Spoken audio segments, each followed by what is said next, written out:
Welcome back to The Work Grid, folks. I'm your host, Rob Ryan, and today we're diving into the shifting landscape of organizational communication with my guest, Professor Michael Heller of Northumbria University.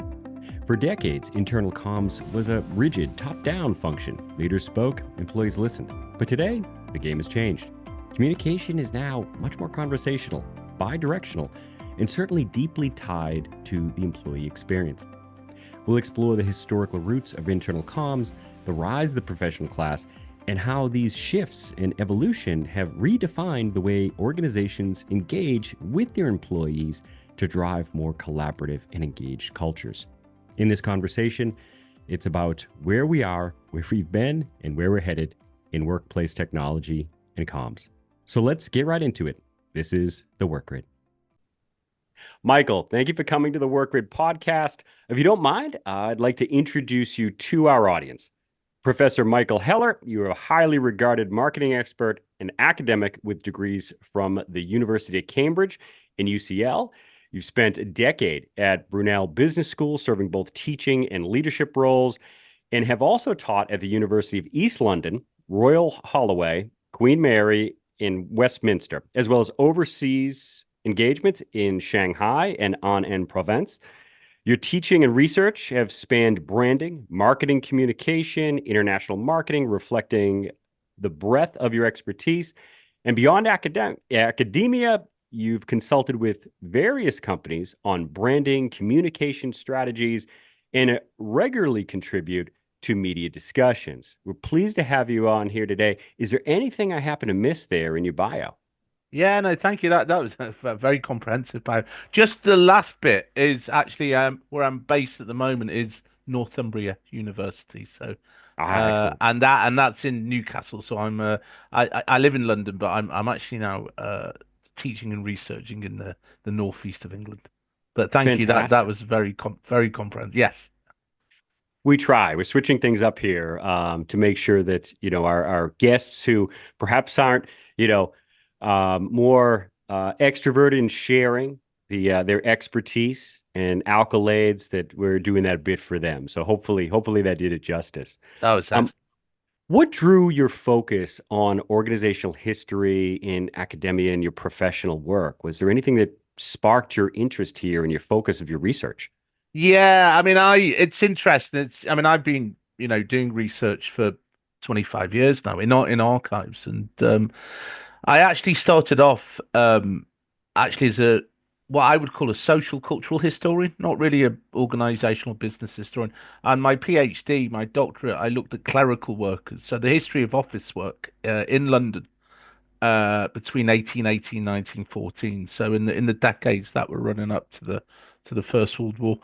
And that's fascinating because look, clerical workers now are we're all clerical workers now. We're office workers. We're no longer called clerks. We call ourselves professionals. A whole range of different words we give for ourselves. But it really was the history of these clerks was the history of modern work. And actually, when I was doing the research, and I never realized that in that businesses, their archives are huge. Some of them they're incredible. So we tend to think of doing research in libraries, in national archives in the States. You have big archives in Washington, or in London we have a huge archive, the National Archive. But actually, businesses. I mean, if you think of some businesses, I mean, you think of the Royal Bank of Scotland, for example. Mm. That's a business that goes back to the 17th century. That's incredible. And actually, the oldest business in I think in the UK, I'm not sure in the world, is actually which is still in operation is the Royal Mint, which produces money. That goes back to I think the 10th century. So Oh, wow. and they have ranks. So that drew me actually when I was in these organisations, looking at these archives they had in oil companies, railways, in banks, insurance companies. And then I ended up actually in a business school. I wanted to be a historian, but there wasn't much work. And I was very much drawn to organizational theory, organizational behavior. And I think that's fascinating. And I think a lot of your listeners, it touches on so many areas. So, things like technology, organizational structure, organizational identity, uh, culture, you know, individual motivation, work teams. So and Mm. and and and then obviously what I saw was in these organizations that this stuff was going on over 100 years ago. So I think the way, I mean, I've always felt the past resonates with the present, but I think in organizations it's phenomenal. Speaking of that, what are some of those at least major milestones over the last 150 years, would you say, particularly around internal communications and how it's really shaped the way we engage and connect with employees today? Yeah, I mean, I think the big change is the emergence of the large scale organization. I think you don't get internal comms without that. So it's important to realize, and this would have been the same in the UK, in Europe, in America, in the United States, Mm. right up until really the latter half of the 19th century, is businesses were small. Businesses they were family run businesses where, you know, Dombey and Son, Jones and so you would have seen that. These would have been family run businesses. They would have employed no more than 5 10. That would have been the experience of work for most. There were exceptions to that. There were factories, but there was. But it's really, I think, what changes this is the emergence of both in the UK and in the States, and it's profound as the development of railway companies. Mm. So you have these huge structures. I mean, they're ginormous. I mean, so I'm not sure, but I think it's the same in the States. Is they're so big, you have to have acts of parliament to provide capital for them and bylaws. So obviously, if you look in the United States, I mean, it really is an institution as Morgan Stanley. The bank, or sorry, JP Morgan, they actually fund the railways because you need acts of parliament, and suddenly you've got tens of thousands of people working for an org never been seen before. And Yep. and these organizations have a huge problem in how do you communicate with people? How do you actually, when there's a handful of you and you know everybody's name, and then they start. I think one of the devices that they develop are company magazines. Mm. That you start seeing this kind of print publishing. Um, you start seeing other things interestingly, like memos. Memos get. I mean that's fascinating. Has how did the memo develop? And actually, how they develop is originally because the way business people communicate originally was through letters. But then of course your huge problem is once you've got these massive corporations, so the railways, then the states, U.S. Steel, DuPont, right? How do you remember all of this stuff? And so Mm. organizations have to develop communication systems, filing systems, retrieval systems. And that lays the basis for what we call communication. So you've got all of this, you've got magazines, and I think but this communication is very much top down, but it stays like this. And then in the 60s, because I think this is really important, is you've got to look at the impact also of more macro factors, the changes in culture, because of course Mm. culture determines how we communicate, if that makes sense, right? So what you have up until the 1960s, both in the States and in the UK and in the Western world, is very much a deferential society. You doff your cap, you have Hmm. your seniors, and Ah, um, yes, yes.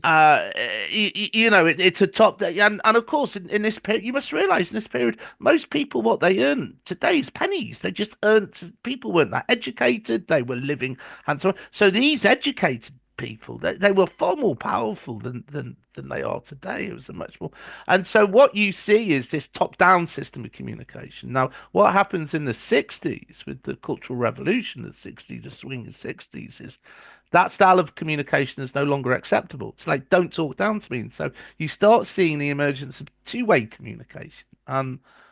What you start seeing developing, and this is fascinating, is, and again, I mean, we were so surprised at this, is meetings, team meetings.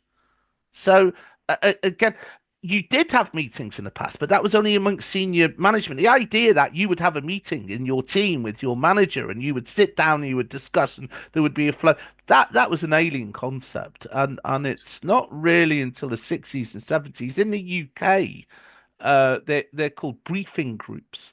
And what's fascinating is, do you know where they actually come from? They come from the military Yeah. briefing, right? Yeah. It's like an And operational briefing. Just their come operation. in. Yeah. Yeah. Sorry, Frank. Yeah.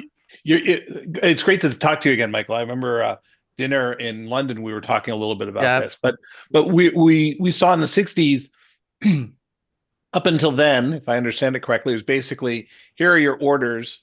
Yeah. You You do pass them this. down, Yeah. and if it's orders to other managers, those managers then take it to down and down and down and down Yeah. until eventually you get to the people who need to do the work. Yeah. Yeah. And that's it. And you would have circulars, and they would be literally orders. There'd be a piece of paper saying you will do this. What was the rationale on why two-way communication started? Because I mean, certainly from the point of view of managers, it was probably great just to speak Yeah. and walk away. Yeah, yeah, and that was the way of communication. I mean, this is really important. For hundreds of years, this is how people communicated. It was a hierarchical society, top down. You do that, and then suddenly in the '60s, it's like, no, no, no, we can't have this. Is Sorry, sorry, what was the question again, Frank? I've just gone Why, off on. why did they go ahead and why did they allow this to happen? Like, Oh, why did they allow this to what happen? was it Yeah, in it well, for the company to actually okay. change?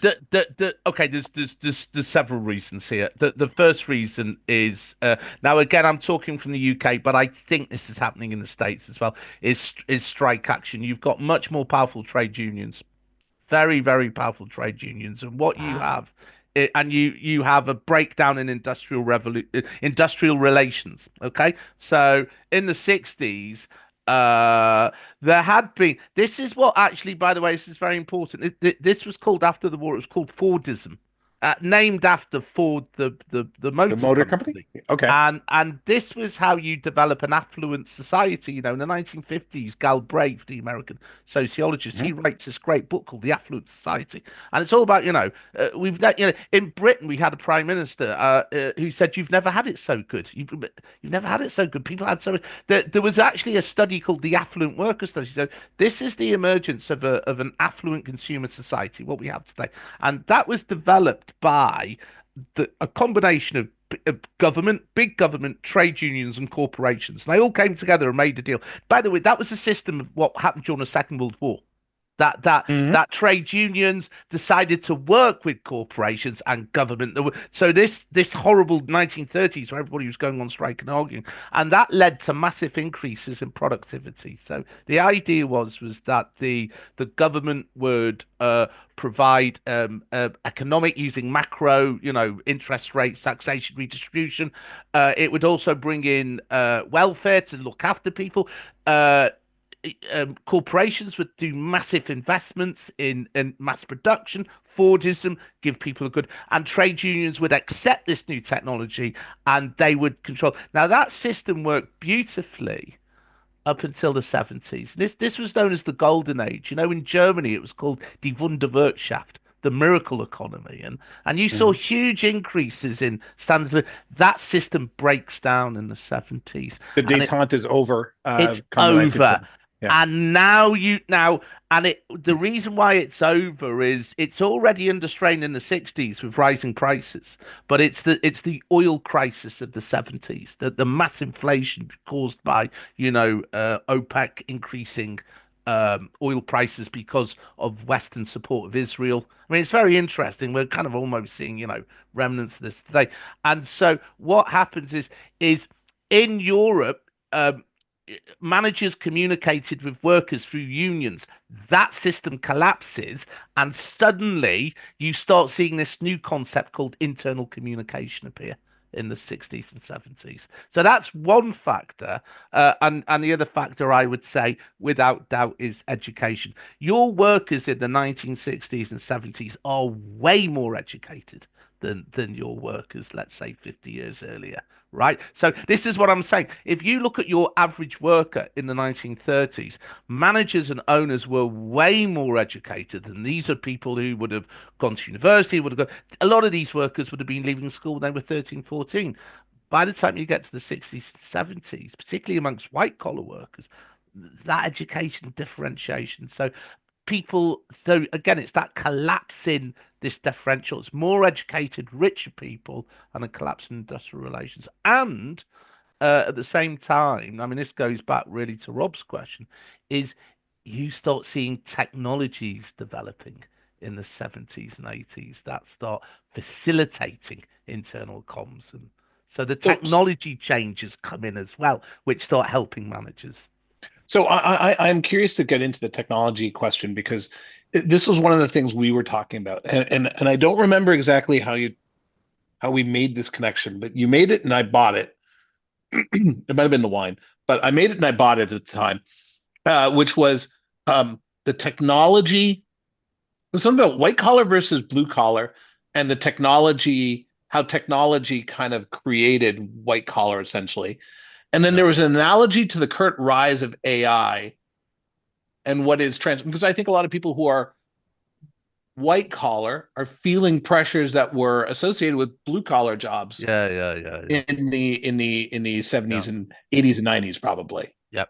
Yeah. Can you expand a little bit on that and what history has told us about what is coming for us? Yeah, I mean it's interesting. I mean, and first of all, that is really, really important because I mean, and this was actually a paper I gave at the Uni conference, the Unite 24. So one of the things I was saying is one of the reasons why you've seen a development of internal comms is you start seeing the development of internal labor markets, right? So that's really important as well. This is really, really important. Is that what you must understand is up until the 20th century, most work was based on external labor markets. So you were not an employee. You worked for a company. And when the work was finished, they let you go, right? Work was short term. It was based on very short term contracts. And then what happens? It's with the railways, and then with these big corporations that invest. So corporations like again DuPont, Procter and Gamble, Unilever, they start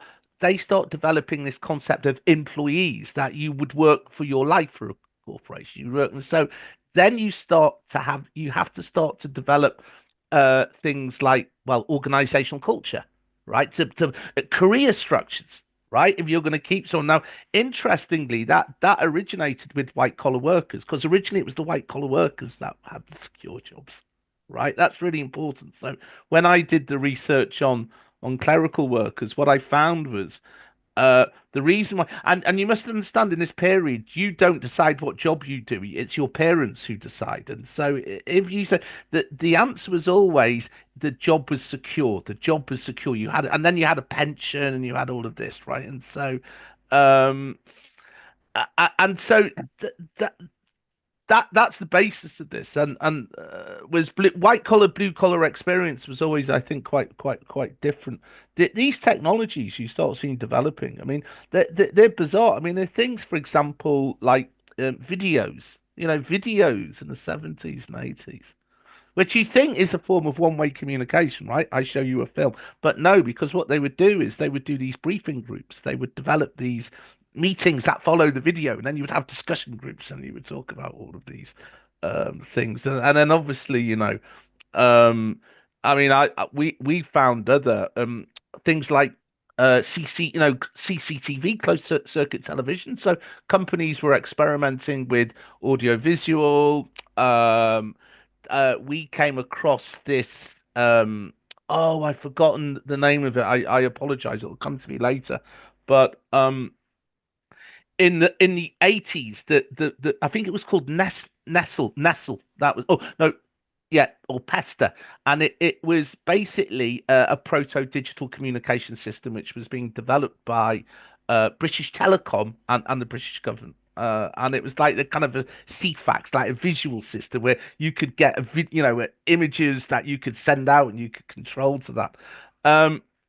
I think what's interesting, I mean, going back to this concept of AI and technology, is how a lot of employees resisted these new technologies. They didn't like them. Trade unions hated the idea that you were using technology to communicate with workers, for example.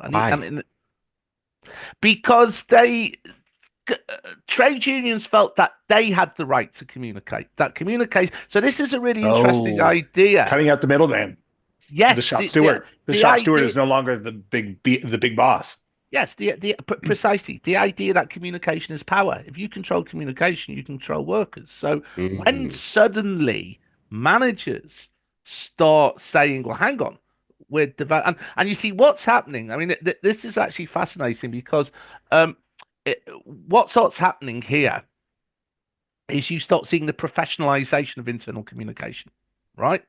So these new guys start coming in, and women actually as well, who are like, "Oh, we're internal communication people, and we can develop your internal comms." And of course, to begin with, the trade unions are like, and what I found in the archives that I've looked at is managers were very nervous about introducing internal comms in the 60s and 70s because what the unions would do.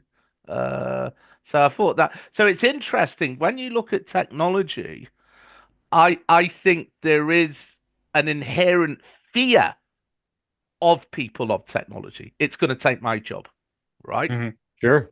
If that makes sense. And I'll give you a really good example of that. And you would think this is bizarre. The typewriter. So when the typewriter was introduced at the end of the 19th century, it sent a shockwave in office workers. And the reason was because clerical workers were seen as skilled workers, and they wrote in this very skilled handwriting. It took years to learn. So the typewriter is de-skilling handwriting. Does that make Eliminating the sense? calligraphers. It's a limit, and these are you know so this is really interesting. Did you know that Karl Marx, who was living in London when he was writing Das Kapital, he actually went for a job interview. He tried to get a job with the Great Western Railway Company to be a clerical worker, and he was rejected because his handwriting was so bad. Right, so he failed that test. You, No, sorry, Marx. you could have avoided multiple wars just by giving this one guy a job and not A job, critiquing his and then, handwriting. maybe history would have been so different afterwards. You never know. But he had a big family to support, and so no, so there you go. So that that's a good example of typewriters.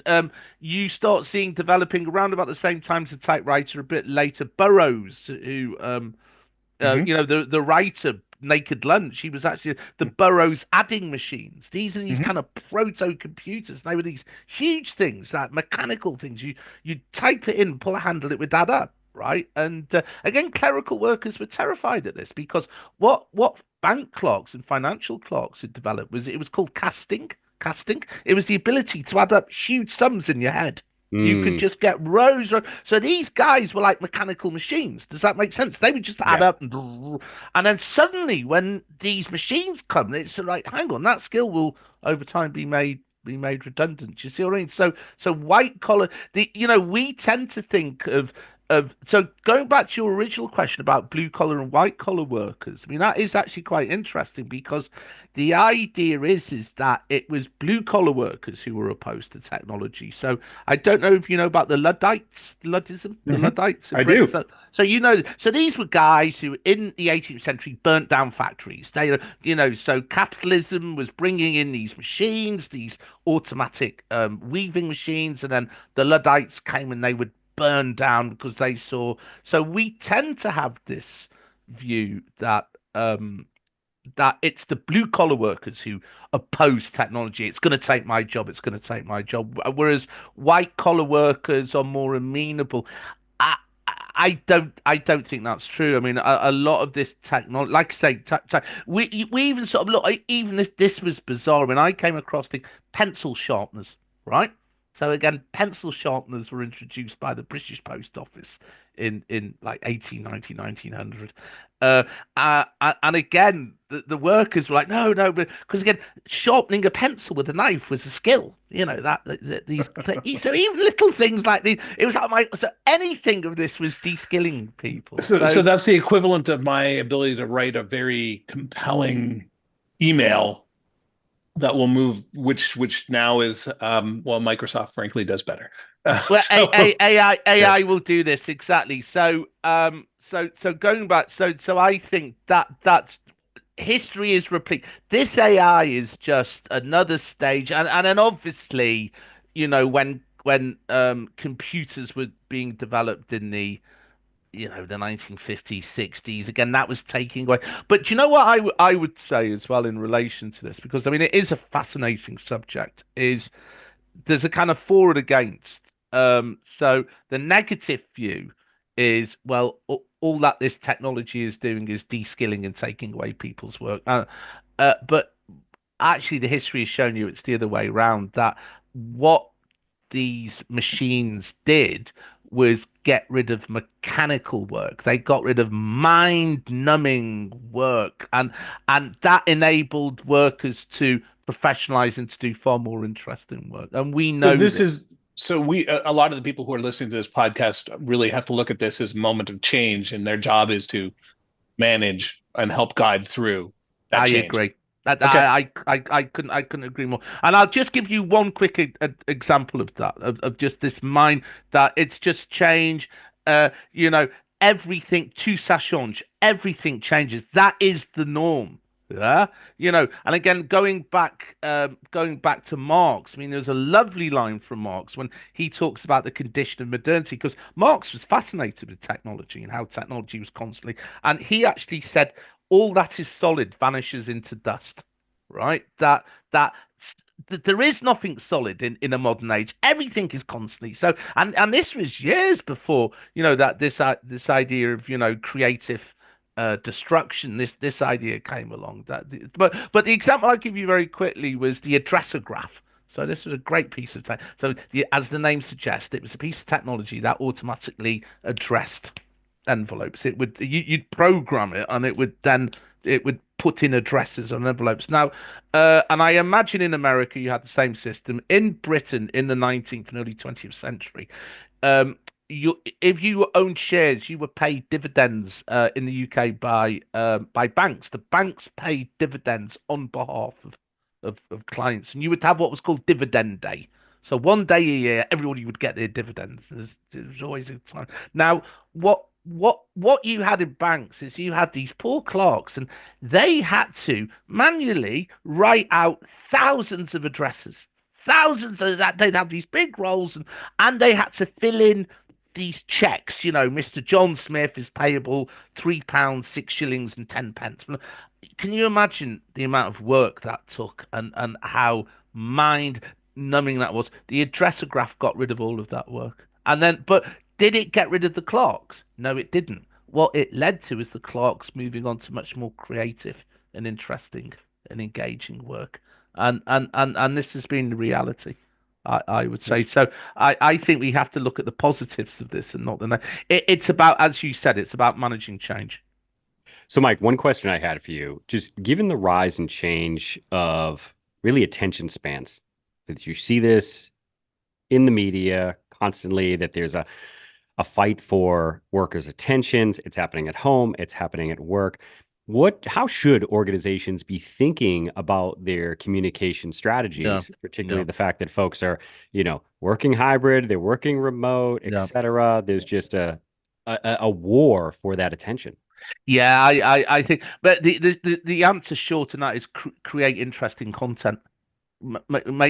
Make content which is engaging. I mean, Hmm. and I think what's interesting is, again, this is not new. So I think I think it was at the post office or Unilever. We looked at their archives in the 60s, and we found these really interesting documents of, well, if you want your workers to read company magazines, you're actually having to compete with tabloid newspapers, right? Yeah. You're competing, right? These guys don't have to read your magazine. When will they read the magazine? Usually in their break or whenever. Well, what's to stop them from reading, a juicy copy of the Sun newspaper, which has got, semi-naked women in it and football and gossip and whatever. And so, so and it's the same today. Would you expect your employees to look at Yammer or your internal social media when they can go on TikTok or Facebook or Yeah. Instagram or whatever? Do you know? So that this has always been a problem, that internal comms experts, or sorry, internal comms professionals are competing actually with the media for their workers' attention. So I think you have to create content, and it goes back. I think it was Zald who was talking about engagement. He said engagement operates on the cognitive, the affective, and the cognitive, right? The behavioral. So basically, what that means is you have to give them information that they need, stuff that's relevant to their jobs, to their work. But actually, emotionally, you have to write really exciting stuff that they want to read, that they want to engage. But also, so behavioral. You've got to get them used to engaging with your material. And I think, I think the other thing nowadays, I mean, I'm sure all of your listeners know this, of course, is that see, I'm from a marketing background, and this is interesting. We talk now about we have been for the last 30 years about brand communities. Yeah. Hmm. So when you consume a product, you don't just consume that by yourself. You consume that with other people who love these products, these brands, and you consume them in community. So if you look at some brands which have become huge through that understanding that it's not just I, it's we. There's a we-ness in branding. So brands like Nike, Starbucks, Lego, they Apple. Apple, they really get this idea. And of course, fashion brands, Louis Vuitton, which is now Mm. Europe's big, they get this idea of a community of consumption. And I think it's the same in work. We've always worked in communities, so in teams, and so I think to keep people's attention, you've got to create engaging, relevant, meaningful content, and content increasingly that you can share with other people. Because going back to what we were saying, see, this is the big change as well. By the way, originally this internal comms was top down. It was bosses saying to workers, "Do this," sending you a memo, or it's the magazine is telling you this, and then in the 60s and 70s, we start seeing the development of this two-way comms, these Teams meetings, these briefing groups, later on emails and so forth. There's more of a two-way system of comms coming.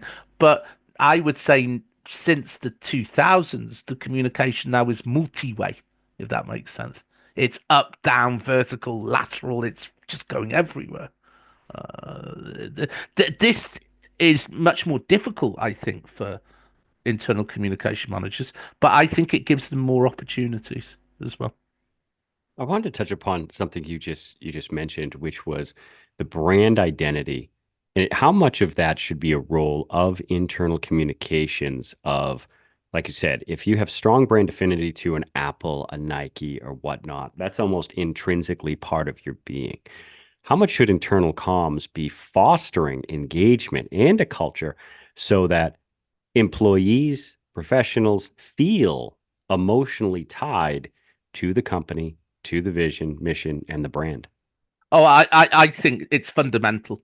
I think it's fundamental, and I know, these are the big buzzwords now, aren't they? That EX and CX Hmm. are linked, right? Yep. If you want your customers to have positive customer experience, you have to have employee experience. And I completely agree with this, and I'm saying that both with my marketing hat on, Mm. but also with my internal com stroke business history, I think. And do you know what actually is really interesting? And we wrote a paper a few years ago, and we spoke about imagined corporate communities, right? Hmm. So what we said was it's actually based on a book by an American scholar, Benedict Anderson, who wrote this book called Imagined Communities. And what he actually said was, you know, in the 18th and 19th century, you see the invention of this concept of the nation state. It's a Hmm. new idea. This is what leads to the United States becoming independent. We are not British. We Hmm. can we imagine ourselves as Americans, and what was fundamental to the American Revolution and the birth of your great state was the printing press, that you were able to print. So whereas before, I'm sure in the 17th century, American colonists weren't happy, but they didn't have a way of getting those ideas together. And suddenly in the 18th, 19th, and this happens in Britain, it happens in that the development of newspapers and novels enabled people to imagine themselves as being in a, even though they would never meet each other, they were in a community. And businesses started doing this, right? So when, you have the British Post Office, which in 1914 has 250,000 employees. How can they? How do you instill in them? And so what these corporations start doing, I mean, governments have been doing this earlier, is they start using internal comms to develop an idea of the corporate idea. They had the word for this, by the way, at the time. They called it esprit de corps. Oh yeah, sure. Esprit de corps. We still use that. You see that in sports. The military Yes. uses it. The sports teams use it, right? And if you go and look in both in the UK and the US, if you look at the magazine, so we found, for example, lots of new magazines of Cadbury, the chocolate company, and it's always interesting to look at the first issue because they say this is why we are creating this magazine. And do you know what they all say? We are doing this to create a sense of esprit de corps amongst our employees. So they understood inherently that internal comms was fundamental. If you didn't do this, your corporation would just fall apart. And they were terrified of this. And they were terrified that trade unions would get people, or people would just leave the company, or the company would just kind of it would stop. It wouldn't work anymore. And so there was this idea that internal comms wasn't just about. I mean, it was about getting information to X, Y, and Z. That's what I call operational internal comms. But internal comms was strategic. It created the new corporations. It created, and then within that, I think it people began to understand very early on that these products that they were producing, that they had identities as well. And we call them brands, right? Yes. We call them brands. A brand is a product with an identity, and I think, and what we found, this was really interesting, is so we did content analysis. We just kind of measured what was in these magazines over time. So we did this kind of longitudinal. So we got a sample of magazines, so we went to Shell, the oil company, and every 20 years we did content analysis, and we coded it and we looked and it was interesting because some of the stuff we found in there was about really what the Americans used to call the three B's: babies, bowling, and birthdays. It was all, it was Marjorie's just had a baby. Great. Oh, we've just won in football. Hey, so there was a lot of that going, but there was also management, serious stuff, of we're going to have a pay rise, or we're doing very well in this market. But what we also found was that there was lots of stuff on products in magazines. So, Cadbury would say, well, we've just brought out this new bar of chocolate, or Shell would say, well, we've just brought out this new range of, whatever, chemicals or weed killers. And so what you were seeing was the companies were trying to develop a product recognition and explaining to the workers these are what these products are, and these are what they do. And interestingly, what we found in some of the magazines is they started covering marketing campaigns. So when Shell did a marketing campaign in the 1930s, in the magazine you would see images of the adverts, and they would explain to their workers, this is what today we call this internal marketing. But I think it was going on earlier amongst some of these corporations. I think on one level, internal comms historically has created organizations, corporate identity, corporate culture, all of these things. But I also think that they've also really have developed a sense of internal marketing, and I would say that's particularly so for what I would call iconic brands, right? So if you look in the UK, there have been these companies which they're more than just companies. They're kind of part of Britain, So companies like Royal Mail, Unilever, Boots, which is like Walgreens in the States, right? These are companies. So in America, in America you would have had the same. You would have American corporations like Ford and General Motors and Procter and Gamble, that kind of in the same way as today.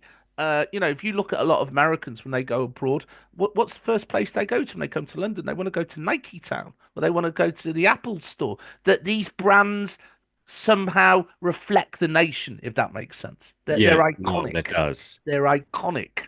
That And does. sorry, I'm sorry, but those brands all have strong internal comms and historically have as well. So I have to ask you this question.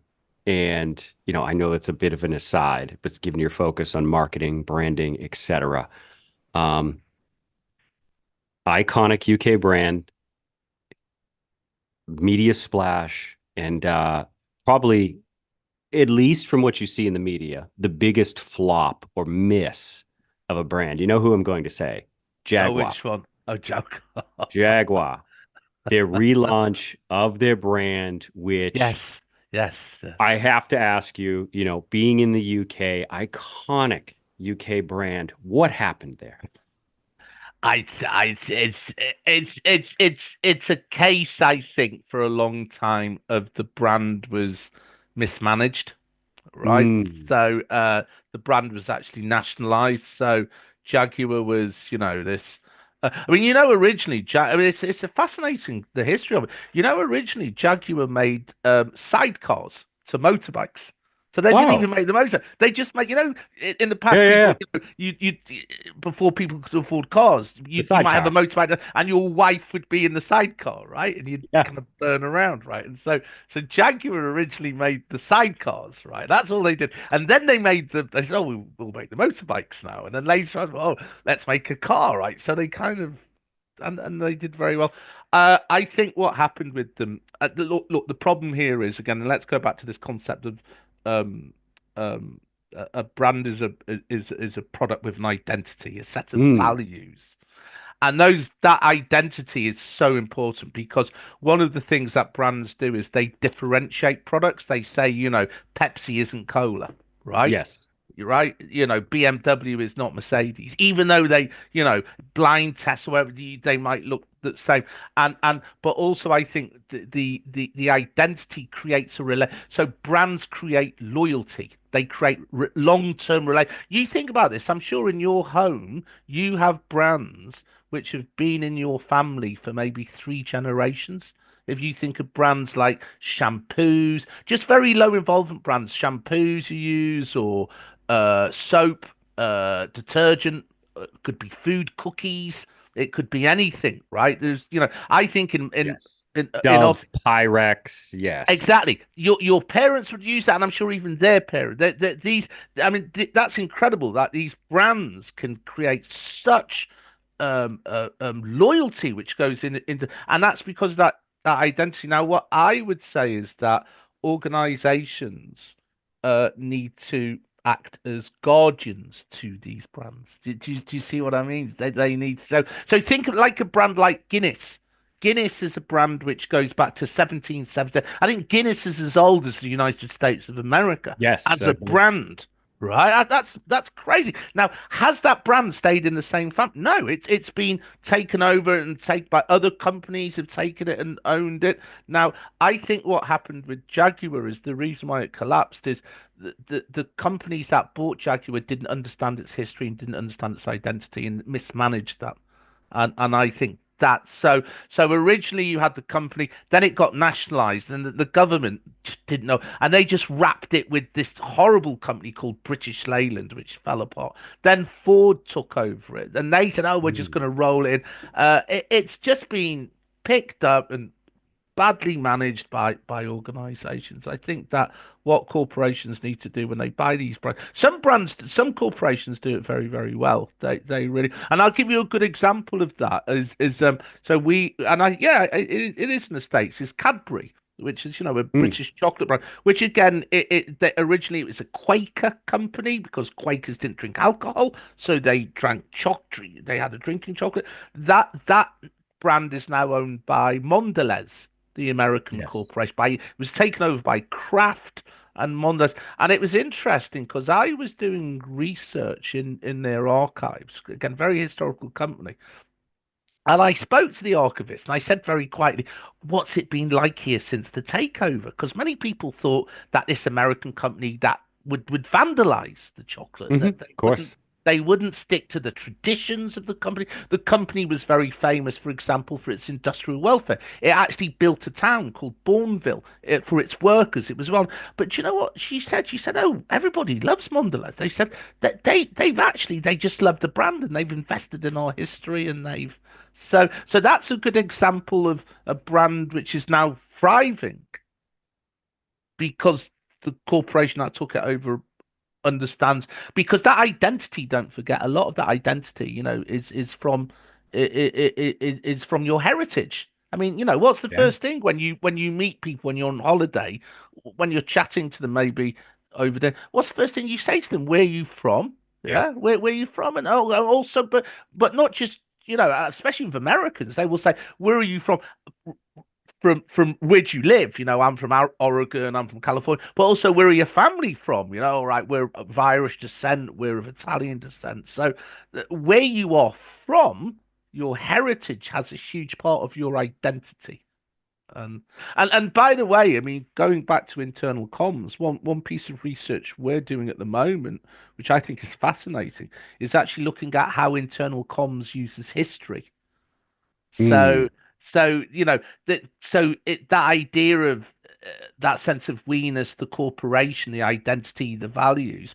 What's really interesting is that there's a lot of nostalgia in internal comms. There's lots of content about with the corporation 20 years ago, or they'll do it through people. This individual's worked for the company for 40 years. Can you remember? Yes. And so. So last question here, Mike. I want to get kind of like a look ahead into the future, given the fact that, history, what's the old saying? History doesn't repeat itself, but it certainly rhymes. Uh, Yeah, so if we're looking lovely. ahead with the emerging technologies and trends, particularly around AI, what do you see is going to be the biggest impact for internal communication professionals? Oh, I think it's gonna be there's gonna be so many changes. I think there's AI. I still think uh the I still think the impact of things like intranets, which even though intranets were brought in, you know, 20, 30 years ago, the mid late 90s is when the first intranets came in. We're Hmm. still seeing the impact of those intranets. It's not just they came, that's it. We've got now here comes AI. There's still social media, internal social media is still massively impacted. I think there's several things. I think the first thing is that a lot of internal comms professionals now, it's going to be about the curation rather than the creation of content. So Mm. that so rather than them saying this is the content, this is the information that you have, there will be some of that they will do, but a lot of that information will actually be so very important. We were talking about marketing before. A very important concept in marketing is the concept of co-creation. Yes, Hmm. that brands are now co-created by uh corporations and customers. If you think about again about Nike, or if you think, look, so you were talking about Jaguar as a company, a great British brand which is going down down the crapper, go down the toilet. I'd give you another British brand which is actually the opposite, which is really revived, is Triumph, which is the motorcycle brand. Oh, yes. Yeah. So Yeah. Triumph nearly died. It nearly died, and it only survived because the British Army were still buying Triumphs for the army, and but Triumph had these really loyal customers, and of course, motorcycling is something you do in a group. It's a very communal thing, and Oh, so yeah. and so that community. So when Triumph was tried to revive it, used the community, and they understood inherently that it's the customers that co-create. Or if you look at, what's one of Britain's biggest success stories? It's soccer. Our soccer team, our soccer league is the biggest soccer league. Brands. I was in California. I'm amazed now when I go to the States how big English soccer is. Chelsea and Man City, and whatever. It's It's a changed quite a bit it's in the last it's 10 years. Yeah. really has, and a lot of American ownership and Asian ownership.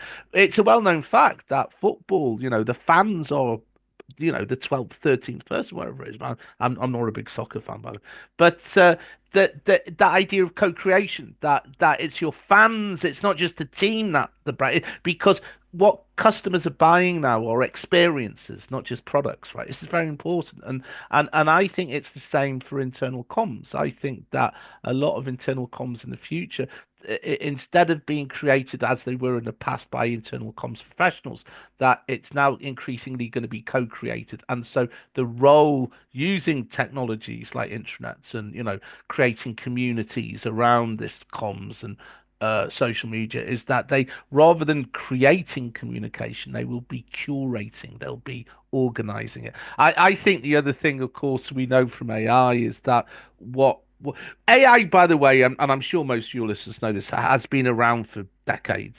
It's been around since at least the 1950s, 1960s. But then this new AI is generative AI. It's the idea that it can create stuff. It's not just able to work stuff out.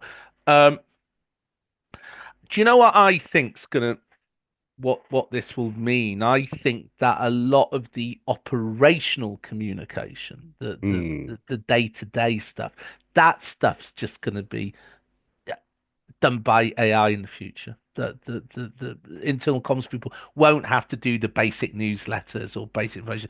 But what I think that will mean is that it will go up a level, like all technology, that hmm I see people will have to be more creative. That they will now do the stuff that AI cannot do. The more create, Creative, the more strategic. strategic, the more emotional. This is, Mm, and I think that we do know, and yeah, strategic is a really important word. We do know now that since the 90s, 2000s, that internal comms it's moved up the ladder from being very operational. It's yes. becoming more strategic, the mouthpiece of senior management, but also the advisor. The interface between. I think that role will get bigger. I think that will. Interesting. Interesting. Mike, where can folks learn more about your work, your research, after the show? Yeah, so we have, and I'll send you the link, or can I actually? I can drop Uh, it into the show notes for yeah, I'll folks. I'll I'll show. So we have. So basically, we. I'm sorry. Thank you so much for reminding me at the end. Um, we actually won a major grant from the British government, so Oh, for awesome. research funding. So we won £630,000 2 years ago to do research on the history of internal communications. So that's nearly $1 million. It's a lot of money. Uh, and so we have this big project, and it's called an institutional history of internal communication in the United Kingdom, and it's looking at the history of internal comms from its origins at the end of the 19th century right up to the present. And we have a really good website, and on that website, if your listeners are interested, we actually have our own podcast on that, Nice. so they could listen to that as well as your wonderful podcast. We have case studies. We have blogs. We have a feature called the Source of the Month, where we find a historical source which we like, and then we explain why that's important, and then we give the history around that. So our website is really, really nice. And also we have a really good LinkedIn account as well. So if your listeners are interested, they can yeah, we'd love them to follow us on LinkedIn, and they can look at our stuff on our website. Excellent. Yep, we'll drop all those into the show notes as a part of this. Yeah, and finally, of course, I have written lots of academic articles. And don't worry, they're not too academic. I'm not particularly that clever. I write quite clearly and simply. So, seriously, we've got some really nice papers. There was we went to the Simply um Expo last year, and I met a lovely lady who's an IC expert professional from Poland, and she was so enthused by our research that she started doing historical research Oh, in wow. in, in Polish companies, Oh, looking that's fun. and she said, "Wow, I found internal comms in Poland in the 1930s," and I was like, "Yeah, well, of course you did." So that it was lovely to see that actually that she was so enthused. She actually started her own research. So yeah. So if you want to, we've got lots of touch points. You can look at our LinkedIn or website or academic articles. Fantastic. Again, Mike, thanks for coming on to the Work Grid. Thank you so much. It's really kind of you. Thanks so much for inviting me, Rob. It was a pleasure to talk to you.